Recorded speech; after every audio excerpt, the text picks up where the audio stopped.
गिबियावनो एक्स NDFB welfare association नि गाहाय नेहाथारि जानानै आं बयनिसिबो सिबिनाय आरो गाहाम हामलायनाय आरो खुलुमनायखौ बावहरग्रोबाय। लोगोसे रायजो राजा गासैनिसिमबो जोंनि एक्स एनडीएफबी वेलफेयर एसोसिएशन नि जानानै गासैनिसिमबो खुलुमनाय बावहरबाय। दिनै मोनसे गोदान आरो जारिमिन जोङो सुजुनानै जोंनि गासैखौबो नोजोर बोनानै जों दिनै मोनसे एक्स एनडीएफबी वेलफेयर एसोसिएशन खौ जोङो दाबनाय जाबाय। मानो होननानै बुङोबा जों मोनफ्रोमबो कर्नारनिफ्राय खामानि मावनो थाखाय जों दिनैनि दिनाव आरो गोदानै बे एक्स एनडीएफबी वेलफेयर एसोसिएशन खौहाय जोङो बावहरबाय।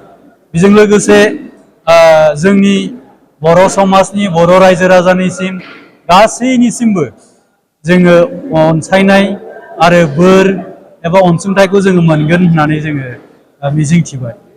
दिनै जोंहा एक्स एनडीएफबी हिसाबै गोबां इस्युसफोर दङ, जाय इस्युसफोरा दिनैसिमबो मोगथां महराव मोनाखै। माखासेया जाबाय, नाथाय माखासेया दंबावो।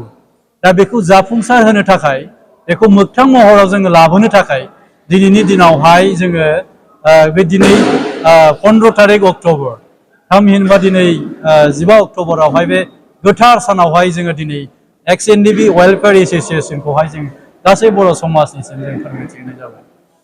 दा दिनैनि जोंनि खामानिफोरा बेनो जे थालांनाय जोंनि जेसेबांफोर इस्युसफोर दङ, दिनै जों बेफोरखौनो दफायै मोनफा मोनफायै जोङो रोखा रोखायै जों खामानि मावलांगोन। आरो जोङो दिनै थि खालामनानै लाबाय, मानो होननानै बुङोबा साफा साफा बिबानगिरि हिसाबै जों दिनै गिलिर बिबाना जोंनि थाखाय आरो फैबावबाय आरो जोंखौ खाबु होबावबाय जे माखासे जाफुङै खामानिफोरखौ जाफुंहोनो थाखाय। दिनै जोङो जोंनि जे माखासे केस उइथड्र, दिनै बे केस उइथड्रफोरा जोङो दाखालि थांनाय 21 तारिख खालि जोङो सीएम सारजोंहाय रायलायनाय जादों गुवाहाटीयावहाय, दिसपुरावहाय। दा बेयावहाय सीएम सारा बुंदों जे मार्डारनि अनगायै, थामहिनबा 302 एन्ड 207 बेफोरनि अनगायै जेसेबांखि केसफोर दङ बेफोरो उइथड्र जानो थांगासिनो दं होननानै। आरो लोगोसे जोंहा रिहेबिलिटेसन हिसाबै मोनफुंनांगौ माखासे दंबावो। बेफोर जाहैबाय 678।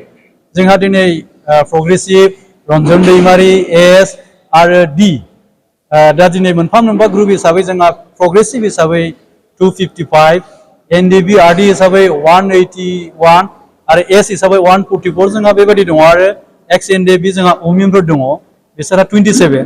दा बेफोरखौ गासैखौबो सरजाबजोबनानै 678 जायो। दा बिसोरनिखौबो फैगौ डिसेम्बर दाननि गेजेराव होफुंगोन होननानै सीएम सार बिथाङा फोरमायथिदों। लोगोसे थालांनाय जोंहा माखासे एक्स ग्रेसियानि मुंख्लंफोरनि जे मोनफुंनाय, जोंहा बेयो दासिमबो सर्टेज जायाखै। मानो होननानै बुङोबा गोबां सिगाङाव कालेक्सन खालामनायफ्रा जानला मोनला जादों। दिनै जोंहा सिनियरफोराबो थालांदों। दा बेफोरखौ जाफुंसार होनो थाखाय जों दिनै बिटिआर सरकारजों थाफानानै जोङो खामानिफोरखौ मोनफा मोनफायै जोङो जाफुंनायनि लामायाव लांगासिनो दं। दा दिनै जोंहा बै समाव जे सिटुएसना जोबोर गाज्रिमोन। दा डेथ सार्टिफिकेटनि खोथा फैदों। दा सिटुएसना गाज्रिखाय गोबाङानो दिनै डेथ सार्टिफिकेट गैया। But he is and she is must senior.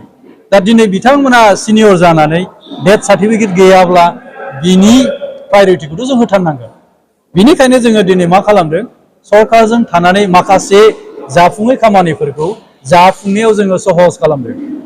बिनिखायनो जोङो दिनै सावरायनायनि गेजेरजोंहाय सिनियरफ्रा जाहाथे मोनफुङो, जोङो बेखौ सर्टेट खालामनानै जेब्लानो सुबिदा एबा खाबु एबा राङारि अनसुंथाया फैगोन, अब्लाना जोङो बिथांमोनखौ मोननायनि लामायाव लांगासिनो दङ। दिनै जोंहा बेनिखायनो मावनांगौआ गोबां दङ। जोङो जिरायनानै थानाय नङा, जोङो मावलांबाय थागोन। बाथ्रायाव दङ, नोंगौ दायथ'आ जोबोद गिदिर, मुखुब गाननायाव सहज, नाथाय बेखौ पालन खालामनायाव जोबोद गोब्राब होननानै। नाथाय थेवबो जोङो बेखौ नेवसिनानै थायालासेनो दिनै साफा साफा बिबानगिरि हिसाबै जोङो मावफुंनो थांगासिनो दङ। आरो जोङो जाफुङागौ मानि जोंनि बिबाननिफ्राय जोङो माब्लाबाबो गोजानाव थायालासे जों खामानिखौ मावलांगोन। आरो दिनै जों गासिबो जयैनो दङ। दिनै गोबां अनजिमानि गेजेरजों दिनैनि बे एक्स एनडीएफबी वेलफेयर एसोसिएशनखौहाय जोङो डिक्लेयार खालामनानै होनाय जाबाय। आरो गासिबनिसिमबो मिजिंथिनाय थाबाय। आरो फैगौ समाव हाबाफोरखौहाय जोङो मोनफा मोनफायै खामानि मावलांगोन होननानै जों आसा खालामनाय थाबाय।